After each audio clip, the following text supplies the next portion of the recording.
Hearts, welcome back to part 7 here on this series of teachings called The True Natures of the Two Spiritual Powers. We were in the Old Testament. We're going to go there in a minute again, looking at a number of figures of speech. But before we do, I'd like to do a little recap of some of the things that we covered in previous segments. One meaning, remember John 1:17 and 18, where it talks about the law came by Moses, but grace and truth came by way of Jesus Christ. Grace meaning that which is the unmerited favor, you didn't earn it or deserve it, and also truth, which is that which is reality, that which is actual and real. And then specifically talking about spiritual truths and realities.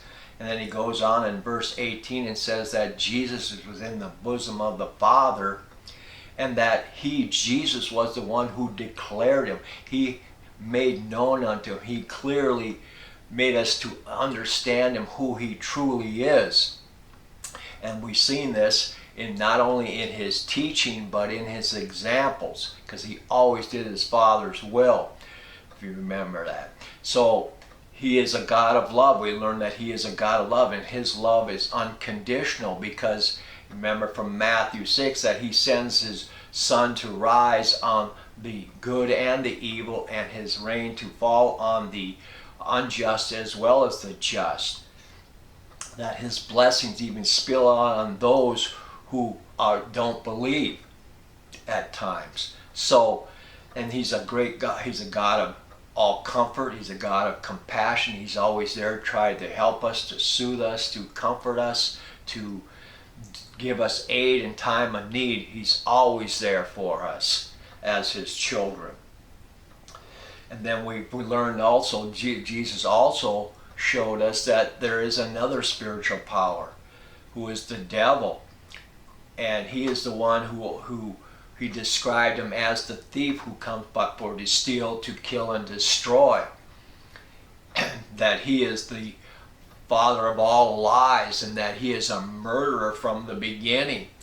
And that he is the one who has the power of death.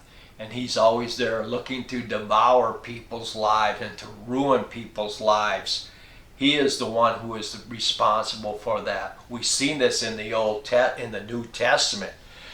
Remember from 2 Corinthians that those things in the Old Testament, they were veiled. These things were veiled. But now we know from the New Testament that they are not true to fact, that God is not responsible for that, even though many times it takes responsibility for the good and evil in the Old Testament. And so we know that they are figurative language now because they are not true to fact. So let's go to Ezekiel. We want to finish up here. I want to go through another idiom, which we started in the last segment. Go through one more idiom, and then we're going to get into another different figure of speech here. So remember, idiom is a peculiar usage of words or phrases. In other words, they're strange or odd. They're not according to what their ordinary usage. And they cannot be understood by their ordinary meaning of the words in it. In other words, the words do not mean what they appear to mean. That's what an idiom is. And it's an expression by the Hebrews what we're looking at. These are verbs that are expressions of the Hebrews. It's not the doing of the thing, but the permission that the agent, or in this case God, is said to have done. So let's go in Ezekiel here. Let's take another look at one of these. Ezekiel chapter 14. Chapter 14 and verse 9. And if the prophet be deceived when he had spoken a thing, I the Lord have deceived that prophet, and I will stretch out my hand upon him, and will destroy him from the midst of my people Israel. It says here in verse 9, I the Lord have deceived that prophet. God doesn't deceive prophets who speak on his behalf to his people. He would not do that. But let's go to Revelation chapter 12. And we'll see some here. Revelation, keep your finger here. Revelation chapter 12, which is in the last book of the Bible. It's probably the easiest one to find other than Genesis, I guess. Revelation chapter 12 and verse 9.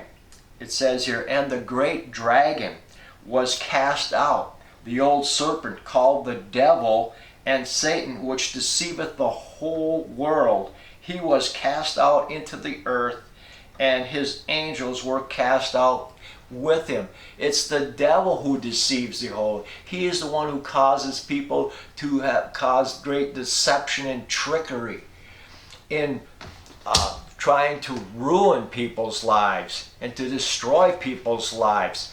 You know, it's like he's the one who he puts the bait on the hook like a fisherman puts on the hook. He puts bait on so he can catch him, and that's exactly what the devil, he's the one who deceives, and he is the one. See here, the idiom is that he allows permission for this prophet to be deceived because he has free will choice. He has free will choice. Therefore, he has that. God is not the one. Let's look at this here a little bit closer here. Look, chapter 13 here. Let's go to verse 1. Get more of the context of this here. And in verse 1 it says, and the word of the Lord came unto me, saying, Son of man, this is referring to Ezekiel, prophesy against the prophets of Israel, that prophesy, and say unto them that prophesy out of their own hearts, hear ye the word of the Lord. That they were prophesying out of their own hearts, out of their own imagination, all their own thoughts. God wasn't giving them the revelation to speak what they were speaking. Verse 3 says, thus saith the Lord God, woe unto the foolish people, the wicked people, or stupid prophets, or I should say prophets here, that follow their what? Own spirit, their own imagination, their own thinking, and have seen nothing. In other words, they haven't seen a vision that God has given them.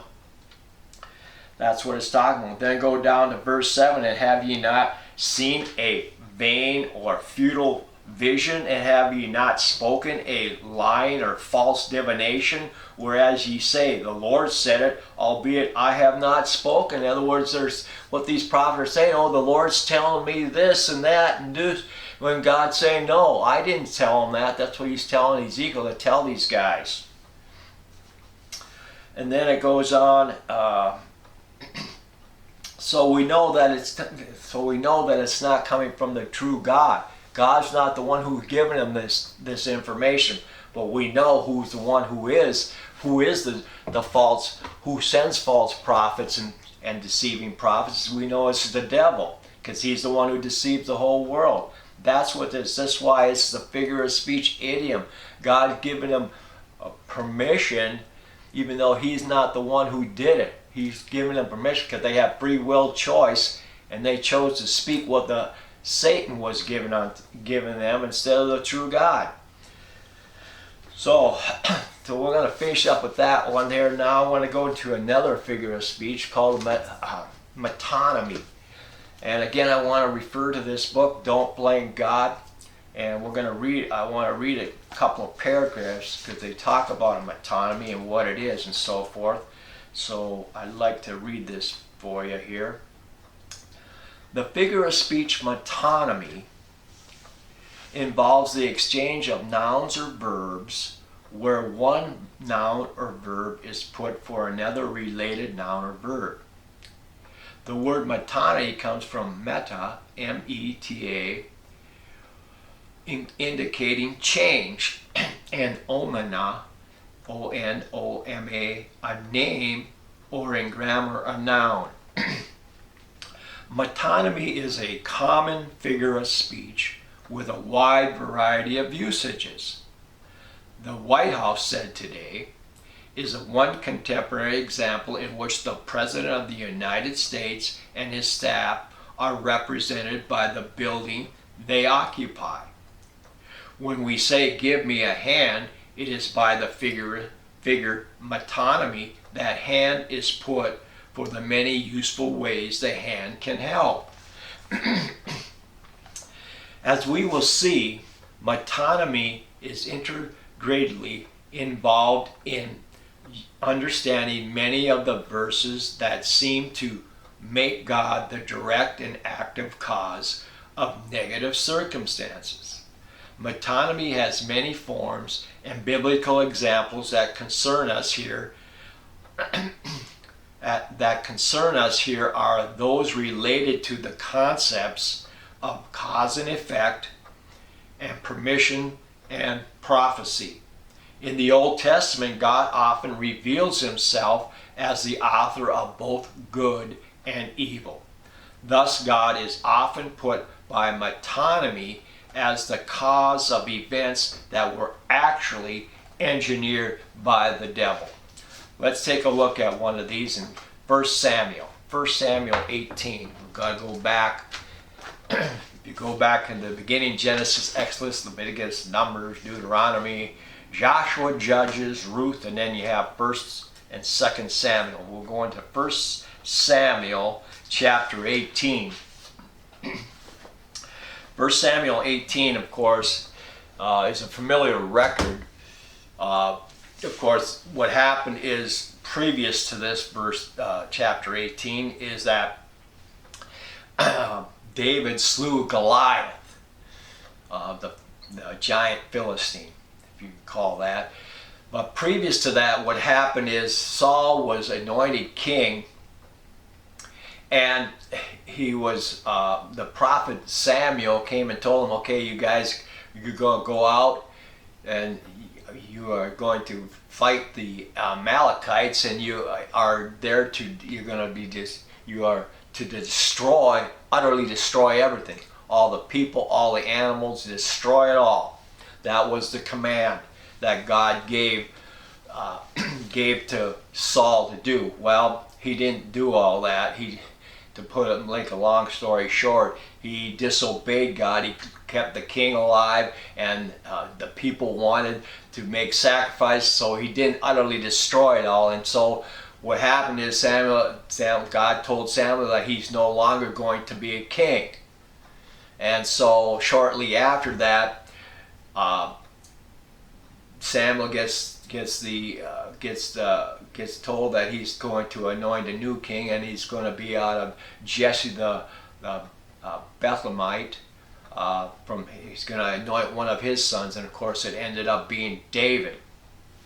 And so David slew Goliath, and here we'll pick it up here in chapter 18, verse 1. And it came to pass, when he had made an end of speaking unto Saul, that the soul of Jonathan was knit with the soul of David, and Jonathan loved him as his own soul. And Saul took him that day, and would let him go no more home to his father's house. In other words, David was now to stay in Saul's household there as one of his servants. Then Jonathan and David made a covenant, because he loved him as his own soul, and Jonathan stripped him of the robe that was upon him, and gave it to David, and his garments, even to his sword, and to his bow, and to his girdle. Verse 5, and David went out whithersoever Saul sent him, and behaved himself wisely. In other words, he was successful. He prospered in everything that he was called to do. And Saul set him over the men of war. In other words, David became the commander of the military force of the Israel. And he was accepted in the sight of all people, and also in the sight of Saul's servants. And it came to pass, as they came, when David was returned from the slaughter of the Philistines, that the women came out of all cities of Israel, singing and dancing to meet King Saul with tambourines and with joy and with instruments of music. And the women answered one another as they played, and said, Saul has slain his thousands, and David his 10,000s.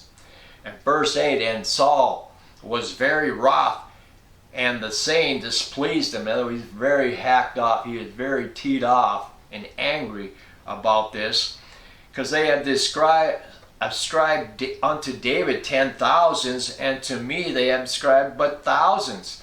And what can he have but more but the kingdom? So Saul became very jealous of David.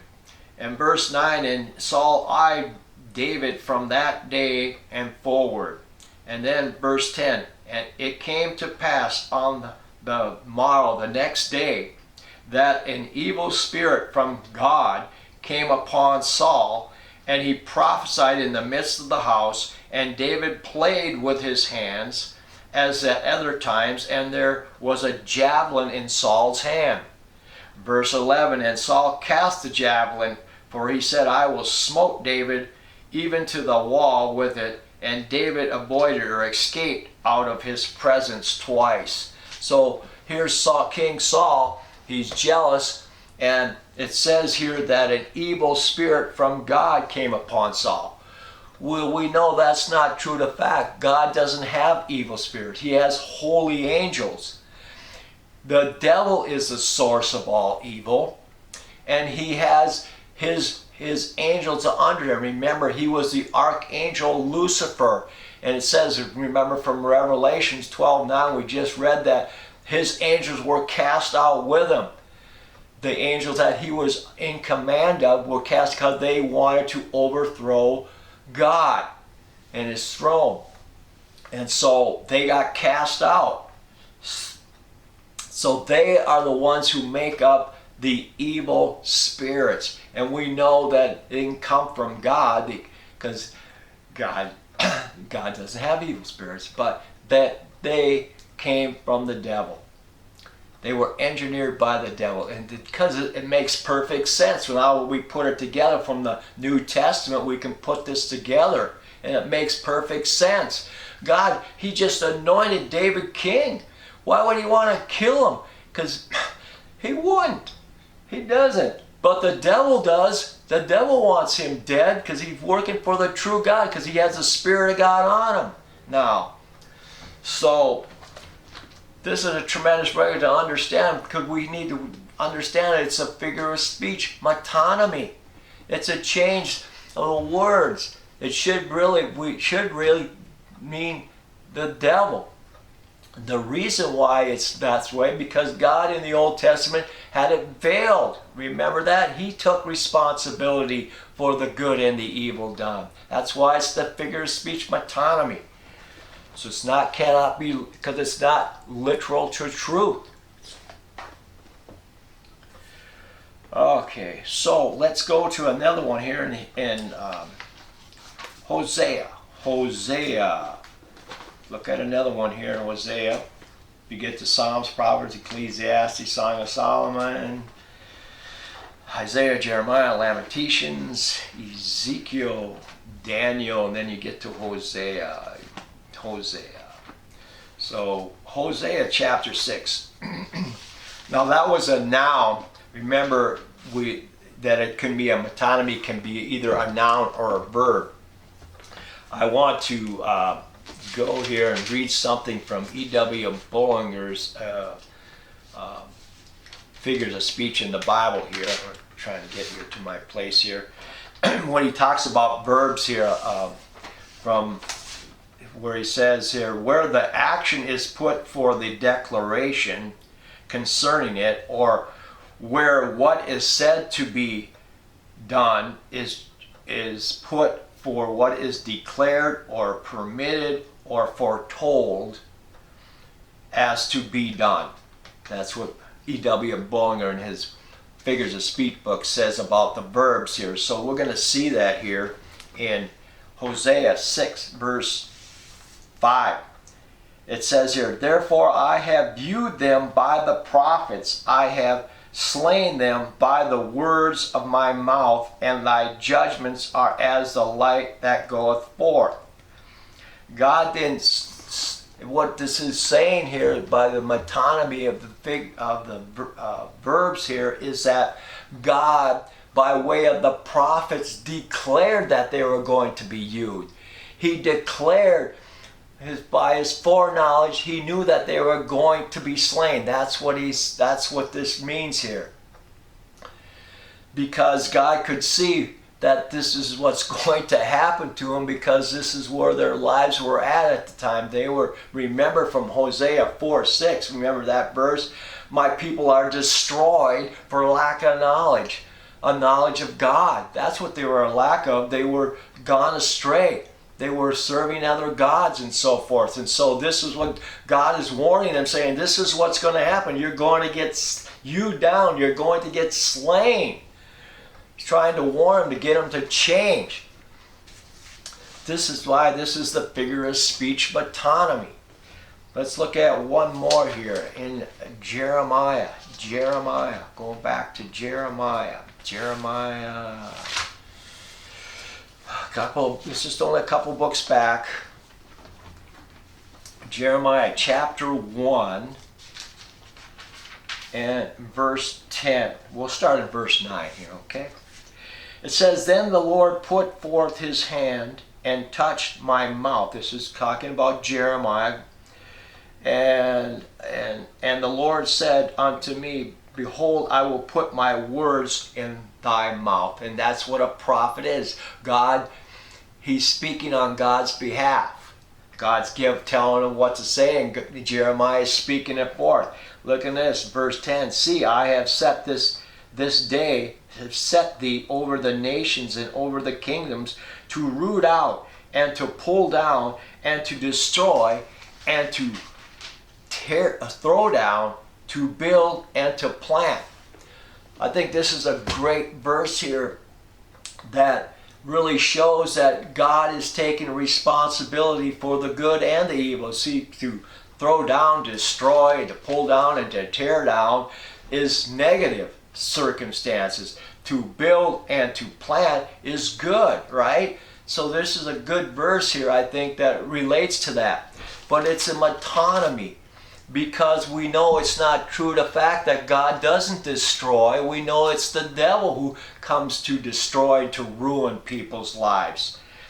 And so this is why it's to root out. He is declaring that they are going to be rooted out. He's declaring that they're going to be pulled down. He's for prophesying that they're going to be destroyed, and that he's foretelling that they are going to be thrown down. That's what it's talking about. That's what its true meaning is. That's why it's the figurative speech metonymy. He's not actually doing it. We know it's the devil that causes that. So, isn't that something? Well, running out of time again here, but I thought that would be helpful here.